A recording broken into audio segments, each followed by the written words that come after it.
Hello, this is Dr. Martin Sellars, Dean of the School of Arts, Humanities, and Social Sciences, coming to you from the beautiful and sunny campus, Lincoln Memorial University in Harrogate, Tennessee. Just at the tri-state area, we're on LMU Radio, LMU in the Gap, 91.3 FM, and also streaming worldwide. This is American Culture, Arts, Humanities, Social Sciences, and we are here with some distinguished guests. Let me turn this over, though, first to Rachel Schott. Hi, support for this program is made possible by Lincoln Memorial University in Harrogate, Tennessee. Further information on academics, campus life, educational programs, admissions, financial aid, and much more is found online at www.lmunet.edu. Thank you, Rachel. We have a wonderful program today. It is I titled it myself, and you'll see that right off the bat, The Field of Psychology, What Was I Thinking? And that's, nobody's laughing in the room here, so maybe it's not that funny. But anyway, our program, American Culture, it is about the opportunity we have to understand how our culture is developed through higher education and the learning and the teaching of the many fields that we think of in the liberal arts area or arena. American culture is shaped by what we learn, by who we are, how we interrelate, how we operate, how we relate to the world around us, and especially by the many programs we have in the School of Arts, Humanities, and Social Sciences. The field of psychology is broad and diverse and deep, and I'm always afraid to talk to psychologists. These are not psychiatrists that are sitting to my left. These are psychologists. I'm still afraid to talk to them because they start to look at me funny.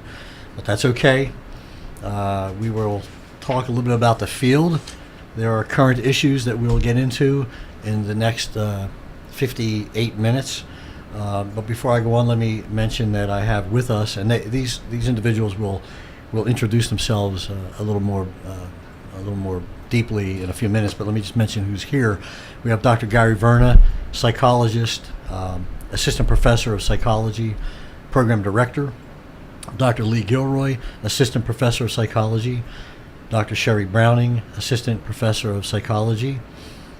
Almost Dr. Rachel Schott, recruiter and student support coordinator. We also have Gary Daniels, who's a producer, one of the producers in the show. And later on, we will have, I think at 5 o'clock, Morgan Beth Bird, sophomore psychology major. We'll have her introduce herself when she comes on board. How we will proceed for the next hour or less, I want to say a few things about LMU, its schools that are here, about the programs we have in Arts, Humanities, Social Sciences, and I'll try to do that without too much time. And then we'll get into the issues that are so interesting to all of us in the field of psychology, in the teaching and learning of psychology. We have here at LMU, at Lincoln Memorial University, 9 schools: Allied Health, School of Business, the Carter Moyer School of Education, the School of Math and Sciences, Taylor School of Nursing, the DeBusk School of or College of Osteopathic Medicine, the Duncan School of Law. That was a Freudian slip, right, psychologist? Duncan School of Law, located in Knoxville. We have the College of Veterinary Medicine out here in Lee County, and of course the Paul V. Hamilton School of Arts, Humanities, and Social Sciences. It's a very diverse school. We have a lot of programs, all of which have some effect upon our culture as Americans. We have 10 majors, including art, history, music, media communication, philosophy, religion, social work, psychology, political science, criminal justice, and an English program.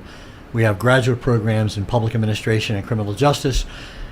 We have a plethora of minors that can be added to other programs that students take. We have a general education program. We have an Arts in the Gap program. We have a theater and music performance program. This fall, in fact, is 12 Angry Jurors. It's not 12 Angry Men because there are some females playing the parts that in the old movie were men. We have an honors scholars program, and I'm going to ask Rachel a bit about the programs. You want to say anything about any of them at this point? No, she's shaking her head no. She don't want to speak at this point. Okay. Anyway, we have a lot going on, a lot of opportunities I should say, too, that LMU is a growing concern. Who would have ever thought, 30 years ago that LMU would be the program that it is? But, with a medical school and so many new buildings, we have buildings going on down Old 63 if you're from the area. It used to be a giant, a great big cow field with a barn, and now we have what I think most of us are calling the Valley of the Sports, with a new baseball stadium, softball stadium, and several gymnasiums that are going up for practice sessions. We also have an inside tennis court and some other stadiums there. It's just an amazing institution at this time. So much is going on, so much being built. But anyway, we are a growing concern, and we have a lot to offer. And so before I move forward to talk more about our matter at hand, let me just say to all of you that if any of you or you have friends or relatives that are looking to start a degree, to finish a degree, to transfer from another institution, somebody coming out of the military with a lot of, like I did, come out of the Air Force with a lot of credits all pinned together, not sure what I wanted to do, you can come here to LMU and really not be sure what you want to do, and we will help. We have a great advisory staff. How large is the admission staff that helps to bring students to LMU, Rachel? I'd say we have about 5 full-time staff in the admissions office. And we have admissions people in each school. Am I right? What do we have? Maybe 3 That's or right. 4, I think, now. And these folks, like Rachel, are really experts in their field. They have a great grasp of so much that we do. So I would urge you to call in to the admissions office. Just go on a webpage. Hopefully, all of you have web access. Go on the webpage, look up admissions. Call in, or just go into the directory and ask questions you might have about how to move forward. And that really, that's why we have this radio program, is because we all know, all of us sitting around in this room, recognize that education is a way that we come together, we understand each other, we develop a certain culture. And I don't think I would be incorrect, and it is my opinion that the American culture is one of the greatest accepting cultures, accepting of new ideas and ideas in general, of all the cultures that I can think of, because we have a very strong, if not in the world, the strongest post secondary education system that's existent. So anyway, with that information, let me go back to each of the folks that are sitting with me here in the booth here in Sigmund Communication Center, and ask them to each introduce themselves and say a little bit about where they're from originally, where they're living now, where they were educated, anything they want to say as we begin to get into the program. And I'll start with Dr. Verna, who's the director of the psychology program here at LMU. Well, my name is Gary Verna, and I grew up in Southern California and slowly but steadily moved east to Iowa, to Kansas, to Massachusetts, and back here at Tennessee. I teach human development and the clinical psychology course sequence here at LMU. Okay. Dr. Gilroy? Yeah, I'm Dr. Lee Gilroy. I was originally born in Michigan, go Red Wings, and then my mother got sick of the winters and she moved us down to South Florida. Shout out to all family and friends that are still recovering from the hurricane last week. Hope you got your power back so you can hear this. And then I completed my degree in Florida and then moved to Nashville, Tennessee, where I was a postdoctoral fellow at Vanderbilt University studying cognitive neuroscience. Very good. Thank you. And Dr. Browning? Yes, I'm Dr. Sherry Browning, and I was born in Tuscaloosa, Alabama. But don't worry, I'm not a Bama fan. I learned the error of my ways when I went to grad school at the University of Tennessee. While I was there, I studied songbird communication, testing how birds reacted to predator models and novel stimuli, which was really exciting to me, and I continued my passion of comparative psychology as a professor here at LMU. I currently teach child development and get to dive into fun topics like evolutionary psychology. And in fact, I'll be teaching a class next semester on play behavior, both in animals and humans, and kind of researching and discussing reasons why we play. Very good. I'd sure like to know why we don't play more. That's because we're sitting here having a radio program. Maybe that's the reason. Almost Dr. Schott, tell us a little bit about yourself, and why are you an almost Dr. Schott? What does that Well, mean? I've been working on an EDD. That's a Doctor of Education in Higher Education. It's one of the degrees that we offer here at LMU, so I've been lucky to be a part of that. I did my master's in educational leadership here at LMU as well. And before that, I was a musician. That's what I am in my real life. And I did a degree in violin performance and was a teacher for many years before we moved to Tennessee.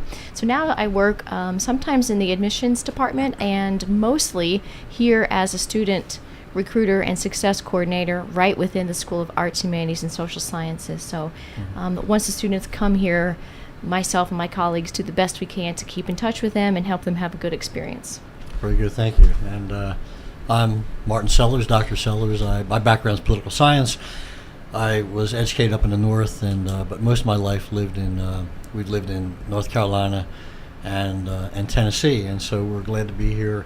And one thing we're not going to talk about today is why UT lost that game in a final play. We're not going to go there, although Christopher Adam Haley would like me to talk about that. He's one of our directors here at the Sigma Center. We're not going to talk about that game at all. No, we're not going to talk about the psychology of it, not the reasons behind it, how it has inflicted tremendous pain and anguish to all the people living in Tennessee who are not UK fans.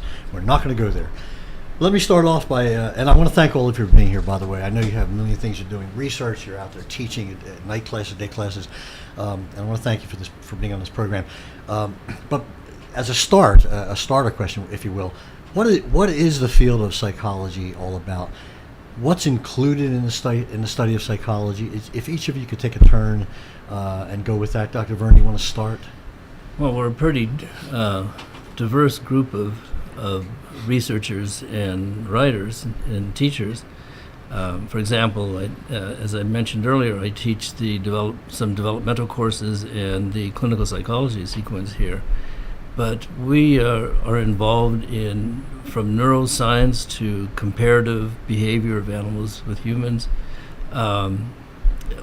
Get down to some really specific points in each of the areas that people specialize in: cognition, development, personality, test and measurement, comparative psychology, evolutionary psychology. We're a pretty broad field. Dr. Gilroy, so if you could, if it's possible, in political science we have 6 major segments of political science. How is it broken up into major segments in psychology? How would you state that? Well, I think Dr. Verna just sort of covered that.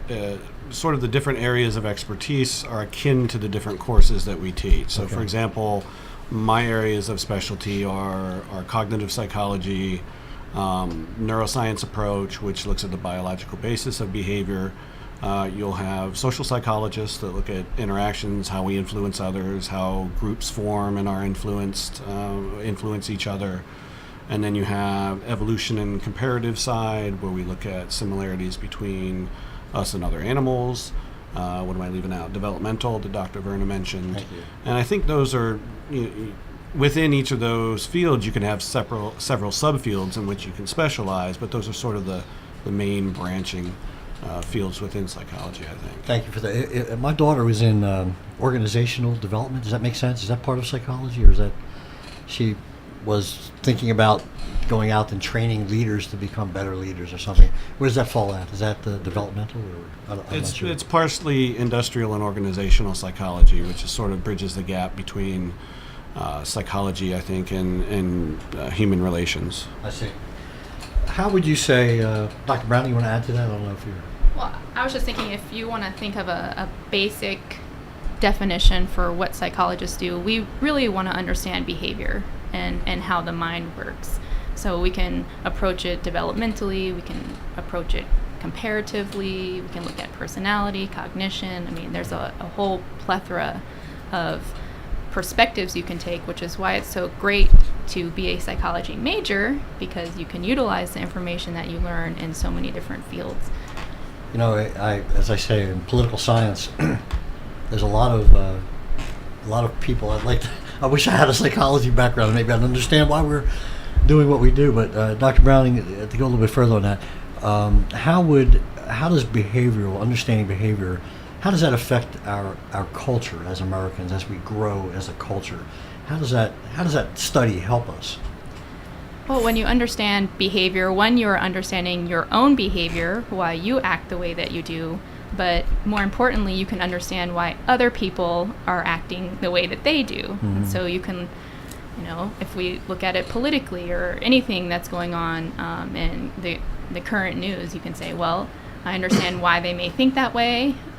Hopefully they can understand why I may disagree with them if there is a disagreement. Mm-hmm. So I think it just helps us better understand people in general. So what are we doing here at LMU in psychology? What is our program about? Are we focusing on any one or several of these areas of interest? Are we a general? What are the tracks in the program? What would you say? Well, we are somewhat general. We have three main tracks. We have a research and science track, which encompasses the cognitive program, a clinical counseling program, and the third is a general program or generalized program where students take some basic methods courses, content courses like personality or cognition, and any one of these three can be the basis of good job searching. But the research and science track and the clinical track are primarily guided for helping students to get into graduate programs and complete their study as psychologists.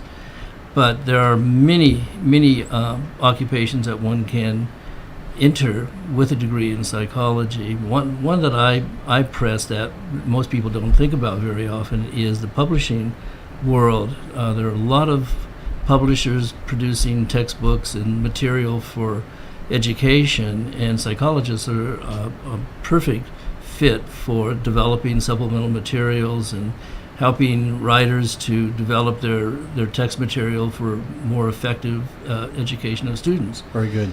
Let me, I apologize, let me just say this. We're going to break for a minute or two, am I right, Gary? And come right back. And thank you very much for listening.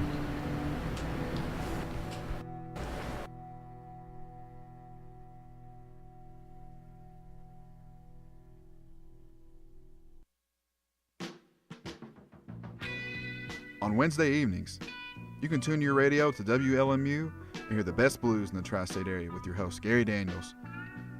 He'll be playing the best blues artists of today and the best blues artists of yesteryear. Everything from Robert Johnson, Buddy Guy, Stevie Ray Vaughan, Muddy Waters, and many more. It's Wednesday Evening Blues from 9 to 11, right here on 91.3 WLMU. There is a jewel in the crown right here in our Cumberland Mountains, and it's the Abraham Lincoln Library and Museum, located here on the historic campus of LMU.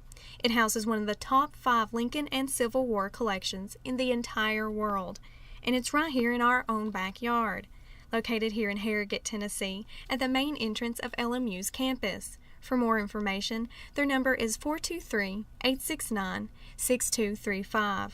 And on the World Wide Web at lmunet.edu/museum.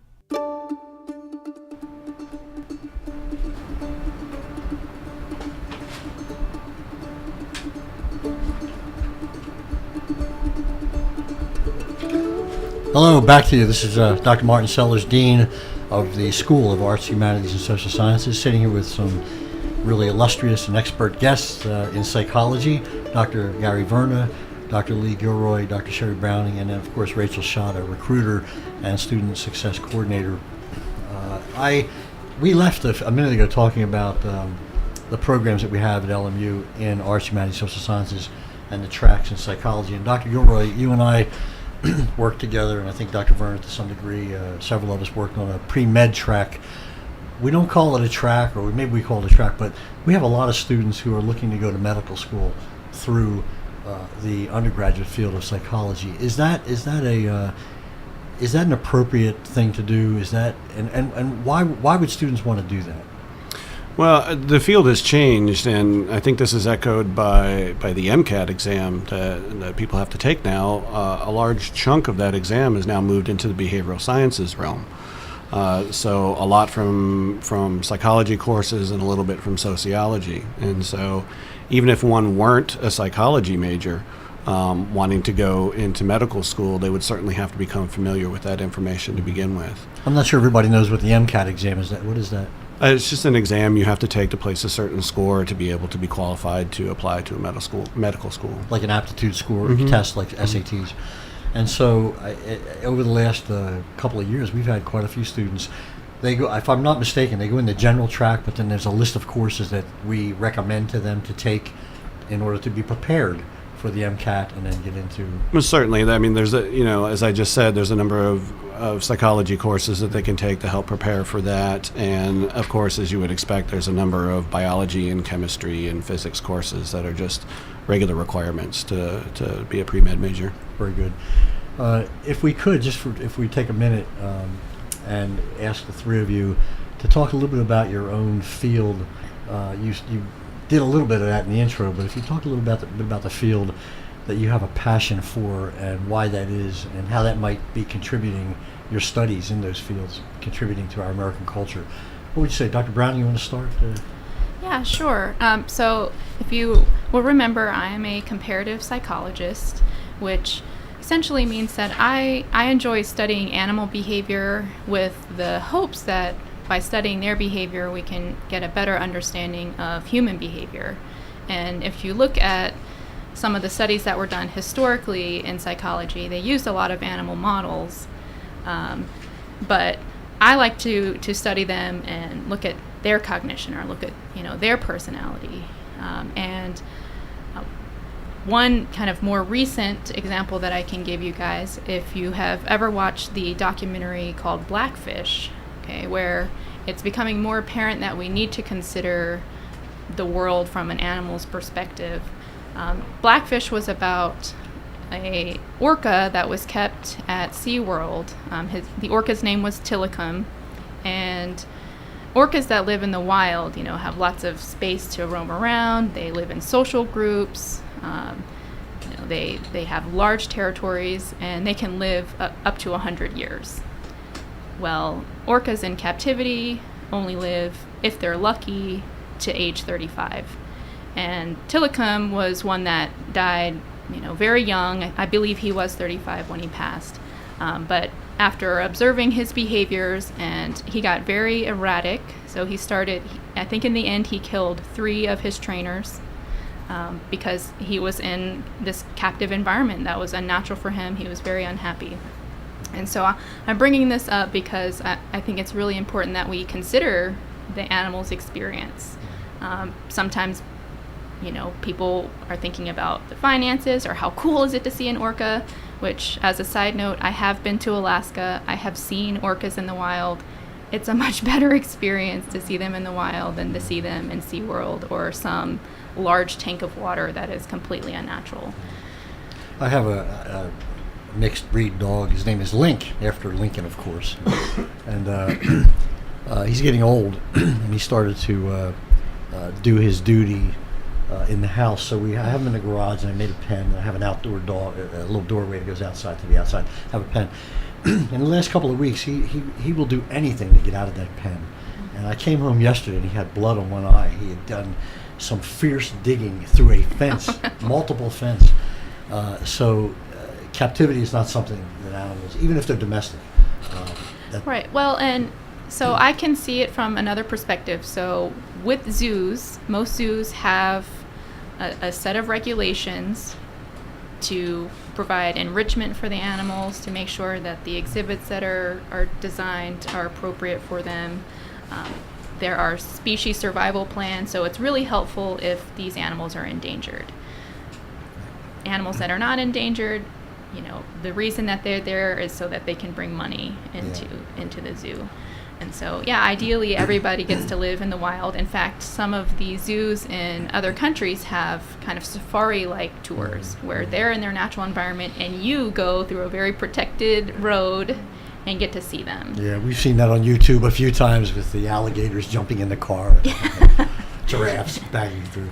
Dr. Verna, what about your field of interest? What do you have a passion for? Well, let me capitalize on what was just discussed. Looking at animal behavior in captivity needs to remind us of something important about ourselves. We have evolutionary-based behaviors as well. You can put your finger in the palm of a newborn baby's hand and it'll grasp it. There's marvelous demonstrations of how 3-month-olds have a core morality, a sense of preference and bias for certain things that young. They can't talk. 3 months, they don't grab well, but they can stare, and they do. They'll stare at things that are interesting to them, that are novel. They'll respond to the world visually. But the really important thing for me in regard to people in general is that we are moving farther and farther away from a natural environment to a built environment. And one of the challenges of that is that we have genetic based dispositions that don't fit well within a built environment. And this may actually be part of why we see some problems in people, besides the other issues that can happen in relationships with one another and so forth. But it's important to remind ourselves that we have moved from the hunter and gather lifestyle for the better in many respects, but also that we've been disposed to handle a world of a sort that is getting quite different. And in that context, I have been doing some writing on personality. Now, most people focus on individual differences in people when they're studying personality. So some people are extrovert, some are introvert, some people are real conscientious, others less.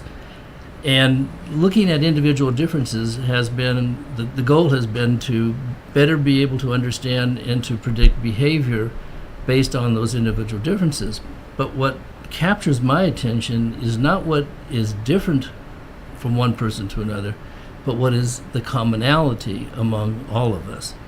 And a good example of this is you go to a baseball game and there are players, there are umpires, and there's the spectators, and then there's the vendors. And what's really interesting is that you can go to any baseball field in any state or any country where they play baseball, and you can step into that arena, if you will, and behavior happens. It doesn't require methodical decision making at every point of change when you enter the ballpark. Baseball takes place regardless of where you are, who you're with, a bunch of strangers, teams you've never seen before. Baseball happens. And the important thing of this is that there are many behaviors that go on through the course of the day that we really don't think about. For example, coming over here. It's just a matter of stepping into this environment, and now we're sitting in a conversational forum. Talking is going on, is what I'm saying, and it's not like you had to be trained to do this. It's that the setting has some influence on our behavior. The ballpark has influence on the behavior of the people there. Students who've never been to this campus before come here for this semester for the first time, step into a classroom for the first time with students they've never met, don't know, but they don't come in with fear and trepidation. They come in comfortable because the setting defines the behavior. And that's one of the more important things that we tend to forget about ourselves. You know, you're making me think. I'm sure all of us have thoughts about environments we've been in. Whenever I visit my grandchildren, and they're all little and crazy, I'm just like that. I get on the floor, I'm like little and crazy with them, with the blocks, and they got cars, and then of course they start throwing things at pop, and and that's danger zone. But Thank you for that, Dr. Verna. We're going to be right back. Take a quick break. Thank you for listening. Arts, Humanities, and Social Sciences.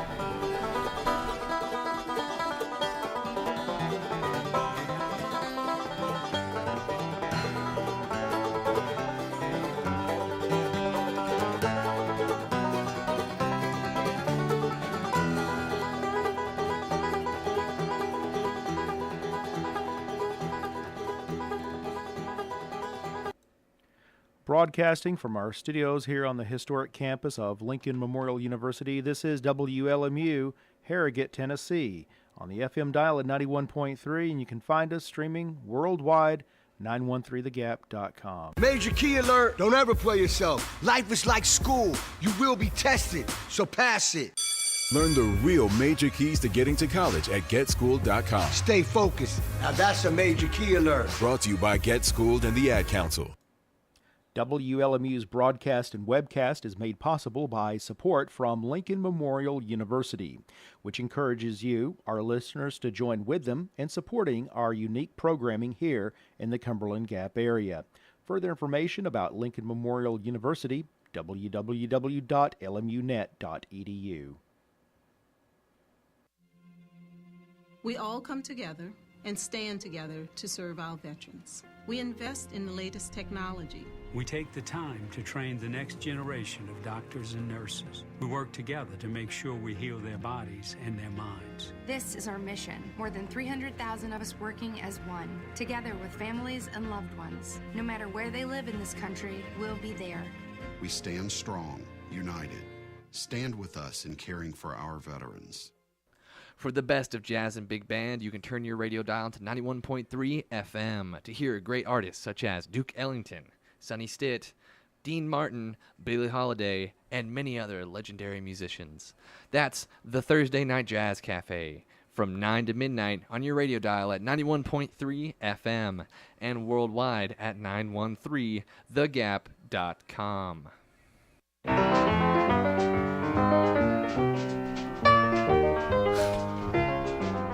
91.3 thegap.com. Did I sound like the announcer? Dr. Martin Sellars here, Dean, Arts, Humanities, Social Sciences, sitting with our august guests, Dr. Gary Verna, Dr. Lee Gilroy, Dr. Sherry Browning, all professors in psychology and all well established in their field. And then, of course, Rachel Schott, our recruiter, student success coordinator. We're having a discussion about the area of the field that each of these persons are, each of these instructors, professors are interested in, have a passion about. I wanted to ask Dr. Gilroy, what is your passion and why is it that way?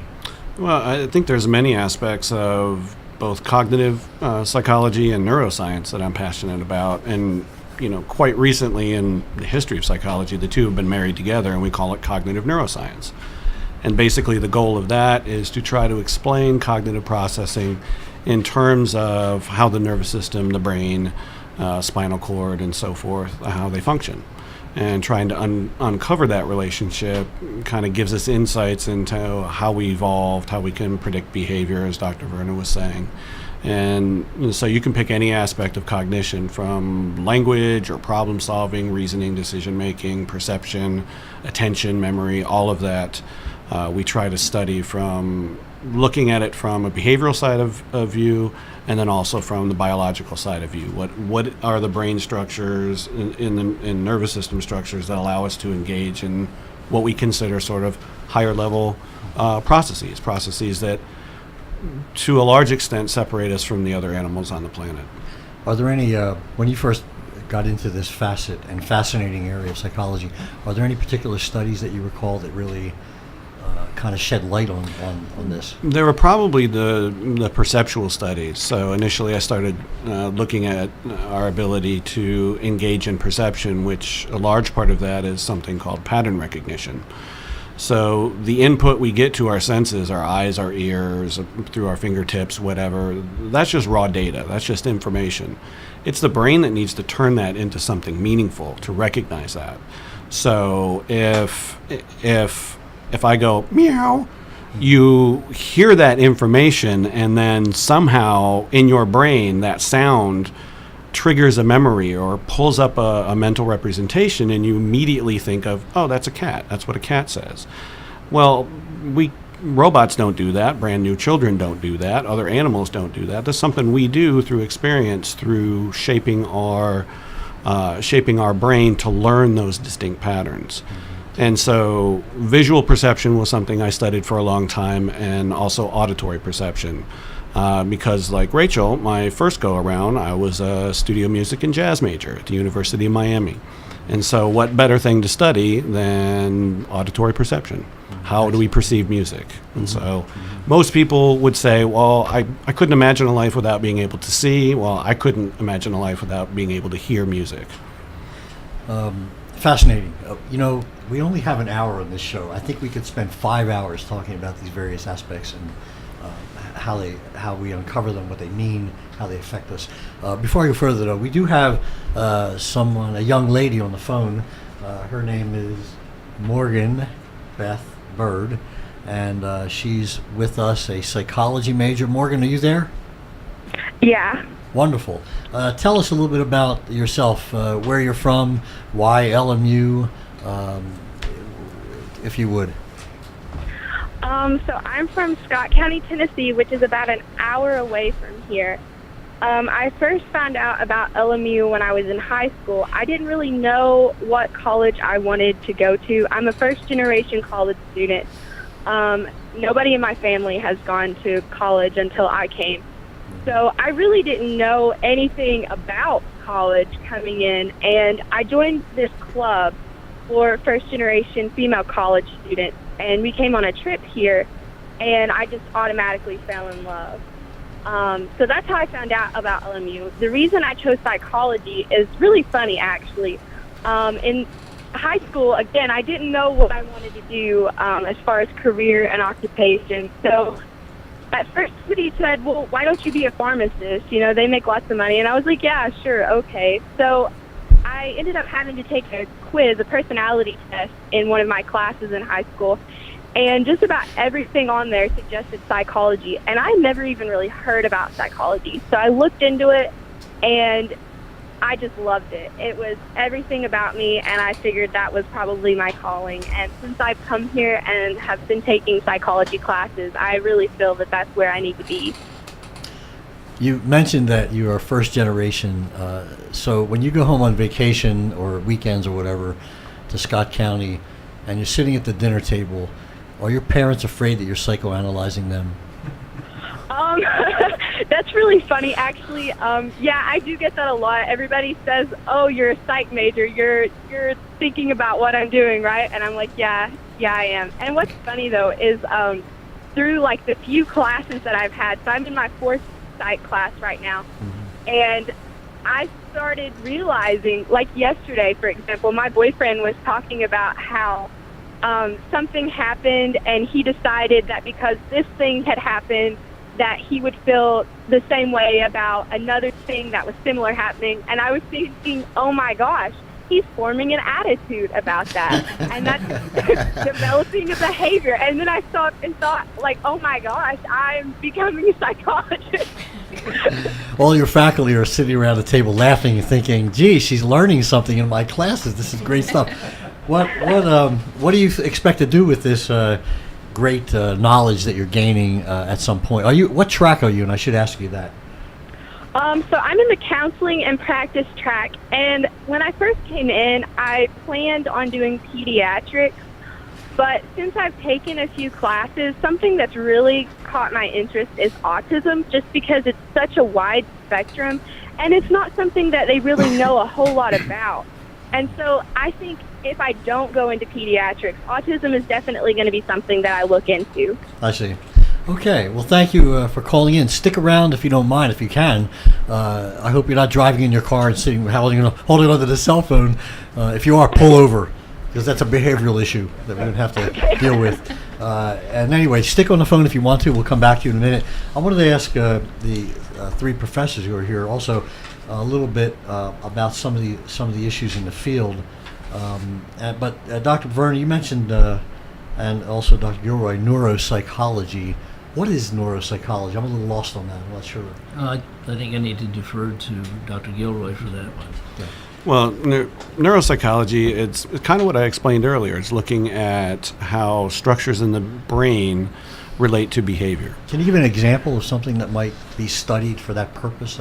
Alzheimer's disease. Okay, all right, okay. And so particular structures in the brain, if they're not functioning properly, in particular a neurotransmitter called acetylcholine seems to be the culprit. So a deficit in acetylcholine and some other things with the brain, buildup of plaques and amyloid beta proteins seem to be involved. And so we know a deficit in this neurotransmitter and other problem areas of the brain ultimately, unfortunately, lead to a decline in cognitive ability. I see. And then our knowledge of that our hope is it would help us to have strategies or maybe chemicals to fix that kind of a thing. Absolutely. Actually, one of the things that just came out, don't quote me on this, but I think it was a couple of months ago or so, is a quite simple technique possibly of just using ultrasound to break away the plaques of the brain. And I believe in an animal model,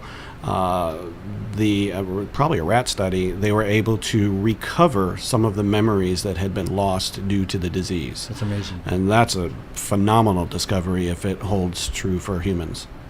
What about the area, I'm kind of picking around here if you don't mind, animal psychology and behavior.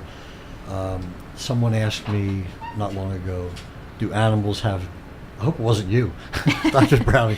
What's the question? Do animals have personality? In other words, are they really different from one another, or are all dogs pretty much the same? How does that work? Well, I think if you asked any dog owner, they would say that absolutely animals have personality. But as a comparative psychologist, I can also tell you, academically speaking, that yes, animals do have personalities. And even the lowly water strider has a personality. You may not know what a water strider is, but if you've ever been out on the lake or near a body of water, normally still water, these are the little critters that are floating on top of the water. They're striding, kind of skating on the water. And they've done some really interesting studies looking at their personality. It's a lot more simplified in water striders compared to humans. They separate it into a shy, bold continuum. And what they do is they look at how the personality, or what they like to call it a behavioral type, how that affects their fitness or how well they are able to mate. And one study in particular, I think it was in 2005, found that if you are really bold, if you are a bold male, so bold male is very aggressive, very active, they don't have a very good time or very easy time finding the ladies, because they scare the ladies away, so they don't get to pass on their genes. Now on the other end of the spectrum, the really shy water striders, okay, they're not very active and they're not very aggressive. Well, they don't even approach the ladies, so they don't mate either. So the moral of this story is that it's better to be in the middle, be a little bit aggressive, be a little bit active, because you'll be able to pass on your genes. Gotcha. There's a whole lot of questions I could ask about all this, but I'm going to stick to my script that I have in front of me. But I do want to ask this, and this is always, I've come up Old 63 from the valley, and inevitably, when I come up that highway, I probably run over or past 3 or 4 dead animals. Skunks, typically. I'll see raccoons once in a while. I saw a snapper yesterday. Did you? I really wanted to stop and just help it across the road. I have done, I think all of us have probably done that. I've stopped and just got out the car, picked up a turtle, because I know that little baby's going to walk slow. Yeah. And, why is it, and this is maybe a human psychology issue, that I can just drive past that and blink my eyes and go on, but then if it was my dog, I would somehow, it's just, we're not sympathetic or empathetic to animals all the time, only under certain circumstances. Does that make sense? Yeah, I think it depends on the person. For example, I haven't grown up raising cattle, so when I see the baby calves, frolicking in the fields around here, I'm like, oh, it's happy. But others look at them and say, well, that's a source of food, and that's why we're raising them. I think when you're driving down the road and you see a dog that is not your dog, you think, oh, that's someone else's. that's their business. They let their dog loose. Maybe it wants to be loose. Maybe it's like your dog and try like crazy to get out of its confined, crate or whatnot. So, it depends on the person, I think. And maybe also some of us, our experiences growing up with how we relate to animals. And Rachel? Yeah, I saw an artist recently who has been putting small flowers and monuments around roadkill. And when the visual changes, and this kind of goes back to what Dr. Verna was saying, I think a little, when you see it suddenly, the same dead animal in the context of a memorial of some kind, even if it's just a very small circle of wild flowers around this squished animal, it suddenly brings it into a different light, and you approach it in a whole new sort of reverent way than you would have just driven past it a moment ago. Oh, you're right. I'm reminded too of I have a pickup, as you know, and I used to carry a shovel in the back. My wife made me stop doing this, but I used to stop. And there's too many on 63. On Highway 63. There's just no way to do that. And then, but I would stop and dig a grave and put the animal in. There may be a bit of a conflict here too. I mean, if you become too empathic with the animal that has such an incredible personality. You drive up and down Highway 63 and you see all these new calves being born, and they do frolic a little bit, and they stay very close to their mothers. It makes you not want to buy a hamburger that day. Yeah, that's true. It is our food, and if we get too comfortable with not anthropomorphizing with these animals, but realizing they have a personality too, it makes it a lot more difficult to send those animals off to slaughter. So. I think that's true perceptually. So most animals that people care about are the cute and cuddly, fuzzy ones. The ones we eat aren't necessarily that cute. Yeah. I was reminded too that at LMU we have a program called One Health, and it's an attempt to see the interconnections between our environment, animals, and people. And we're going to talk a little bit more about that when we come back, because we're going to take a quick break. Thank you. What are you going to say?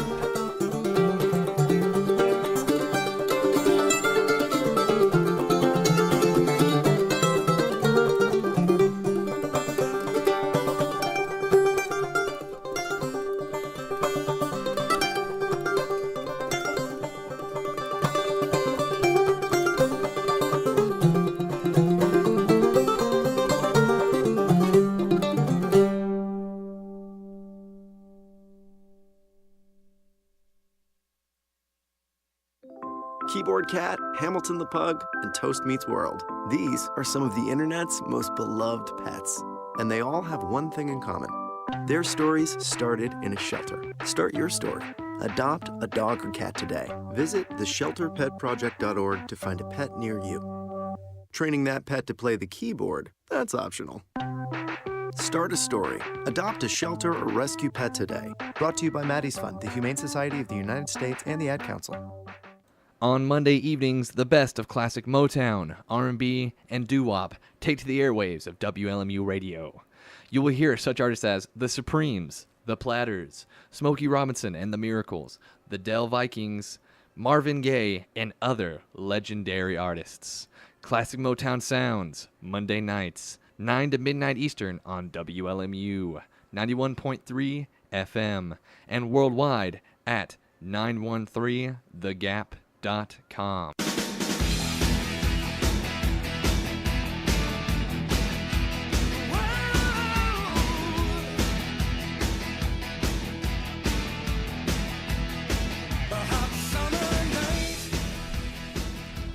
Hi, Dr. Martin Sellars back with you with our program American Culture, Arts, Humanities, and Social Sciences. We were talking about some issues with animals, and I was reminded I do a lot of running up here in the Cumberland Gap, Cumberland Mountains, and I am always afraid I'm going to see a bear.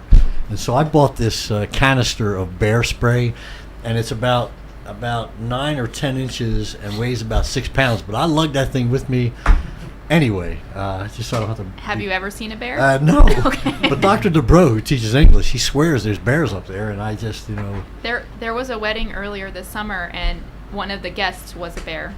Oh, no kidding. On campus. Oh, Lord. Yeah. Uninvited? Uninvited, yes. Not somebody in a costume, but somebody. No, it was a real. It was coming down the mountain. Oh And my gosh. Yeah. Okay, Morgan, are you still on the phone? Yeah, I'm still here. What do you think about all this conversation about animal behavior and behavioral psychology? Well, I kind of agree. I think it's really interesting just to study and look at like how animals react to certain things. Mm-hmm. Mm-hmm. Well, we all have experienced having pets, and I've had several dogs, and been lucky that I've outlived them somehow. And they're all different, as Dr. Browning is stating. They are different, and as I recall, some of them are more friendly, and some they're wonderful, but they don't want to be hugged. And it's an amazing, to me, amazing process that we have gotten through psychology to see how we behave through the lens of monitoring and seeing animals and so on. I wanted to touch on a couple other subjects because we have maybe 10 or 12 minutes left. And any of you, if you would, Rachel also, and Morgan too, if you want to chime in, these are sort of general subjects that I want to get your viewpoint on with regard to how a psychologist might view. For example, we have a tremendous tidal wave rise in the use of social media and technology. I put these together because typically on the phone I'm using social media, which brings me to my mind also that when we walk anywhere, if you think about the last time you were in the mall, and think about the next time you're in the mall, if you walk down the mall and stop for a moment and look around and count who's on a phone or looking at a handheld device, it's nearly 90% at every time you see that. And I'm just picking on the mall, it could be anywhere. What are your thoughts about any of you about the tremendous, in a very short number of years since the X and Y generation appeared, that we are as a culture using technology and then using the kinds of social media that we use to communicate? Any thoughts on that? Yeah, it's bad. Yeah, thank you very much. That's a studied comment right there by Yeah. us. Yeah. Well, cut right to the chase. It's good in the sense that we have information available to us that we've never had available to us before. So when my washing machine breaks and I need to learn how to hotwire the thing, I can go to YouTube and learn how to do it. But the flip side of that, what you're saying is I think there's just as many downsides as there are upsides. And probably the number one is the use of cell phones while driving. And this was a topic that we had talked about briefly before when we talk about cognitive process called attention. And basically attention is your ability to focus and maintain your focus for a period of time. And a lot of people think that you can divide your attention upon multiple tasks, whereas you actually can't do that. Mm-hmm. And so even though for most of us, unfortunately, driving has become somewhat automatic, so maybe you've all experienced, quote unquote, waking up while you're driving, realizing you're halfway home and, oh my gosh, I've been driving. So that was a massive lapse of attention because we're so comfortable, so practiced at driving. But the problem comes in when you add a new task that you didn't learn with driving at the same time, and that's using a cell phone. Mm-hmm. And I'm on the road a lot, and as you mentioned, the proportion of people I pass that have their phone up in front of their face is quite startling. And the data show, just to get up on my soapbox for a second, the data show if you are texting while driving, you're 8 times more likely to get into an accident. Mm-hmm. If you're texting next to a truck driver, if the truck driver is texting while you're driving next to him, you're 23 times more likely to get into an accident. If you're simply just talking on the phone, even if it's hands-free, you are 4 times more likely to get into an accident. Mm-hmm. And cognitive studies have shown that driving while using your cell phone causes the same number of errors as driving over the legal intoxicated limit. You know, I also heard, these are interesting facts I hope all of us listening are taking to heart.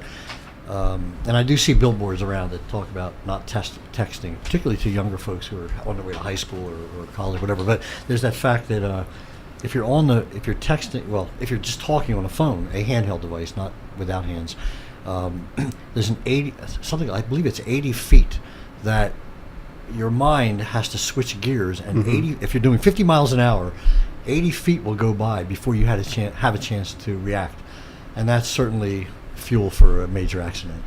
Yeah, and the problem is that most people just talk about the dangers of texting while driving, which is probably an obvious thing because you're taking your eyes off the road. And most people think, well, that's all the danger there is. Well, it turns out just talking on the phone, engaging in a conversation, reduces your cognitive capacity to pay attention. And so that's why just simply having a conversation on the phone is dangerous. It's estimated you miss 50% of your surroundings when you're just having engaged in a conversation while driving. I have a quick question for you. Yes. Does that also include when No. you have passengers in the vehicle? I anticipated your question. That's the first question most people usually ask. And the reason why is because that person is your co-pilot. They're monitoring the road while you're driving, right? So have you ever been driving with somebody and go, red light, because they didn't see it, right? So you're kind of in that same situation. You're talking to somebody on the other side of the phone. They have no idea what your traffic situation is. What if you're texting one another in the car? Could that possibly, does that have any impact? Yeah, it reduces social facilitation. But you see that now, like you were saying. Have you ever gone out to a restaurant or the cafeteria and you see two people sitting across from each other, and instead of engaging in a conversation, they're engaged in their phone? I just texted Rachel, but that was because I have earphones on. I can't talk without that. But Is that what that lapse of attention was? Lapse of attention. Morgan, are you on the phone? Are you on the cell phone? Or you're not driving, I'm assuming. No, I am sitting in my car though, but I'm not driving. What do you think about being engaged like this or distracted when use of cell phones, either walking around or in a car, whatever? Any thoughts about that? Yeah, so this actually, I was sitting here thinking about this too. Something that one of my professors actually said in one of my psych class the other day that I thought was interesting is that while you are driving, within a mile, you make over 100 decisions, even unconscious decisions. And so, like, just comparing that to cell phone use, like, if you're using a cell phone, like, how do you know? You know what I mean? Like, how do you know what decision to make? Like, you can miss it in just a split second. Yes. Anybody want to speak to that, or anybody? We're certainly aware in our society of all that's going on in our brain all at the same time. I'm certainly sure I remember as a student having 400 things to be thinking about all the time, and I do that now. And if I'm distracted using some kind of a device, a laptop or whatever, or my cell phone, I'm probably gonna miss that. And I think I today say to people more frequently than I ever did, excuse me, can you repeat that? And it's not because I don't hear, but I'm thinking about, and it's just happened to me this afternoon. I was on the computer, there was somebody on my speakerphone, and the administrative assistant came in, and I was reading something that was applicable to what was on the computer, and there were 4 things happening at one time. This is something I think that's new to us as a society. Am I right? Well, yeah, getting back to the issue of divided attention, somehow over the past decade, society got this notion that multitasking was A, possible, and B, a good thing. I mean, and you see that on job applications to this day, the ability to multitask as if it's a good thing, and study after study after study has shown us that you are more productive and your performance is much better if you tackle one task at a time and focus on one thing. Exactly. Dr. Verna, you going to add to that, or? Not to that. There is a good side to these phones. Maybe less so for me. I mean, the last time I put my phone down and forgot, it was in Ohio. Anyway, but the thing that amazes me is that phone is no farther away from people than their arm reach. And there's a dependence. There's a dependence and a worry that if you don't respond quickly enough to your friends in a tweet, whatever, that you're somehow going to be lost in that group. You're going to be falling out of that group. Yeah, there's certainly pressure behind what we understand as use of technology. Rachel? I was just going to say, from a higher ed standpoint, the use of technology has made so many more things possible. For example, we just moved our Master of Science in Criminal Justice program online, fully online. Who would have thought you could take a master's degree and never have to actually leave? I'm sure glad you brought that up. That's a good point. And one more thing, Rachel, if you would, those that are listening, interested in the program of psychology, interested in LMU, what would you have them do?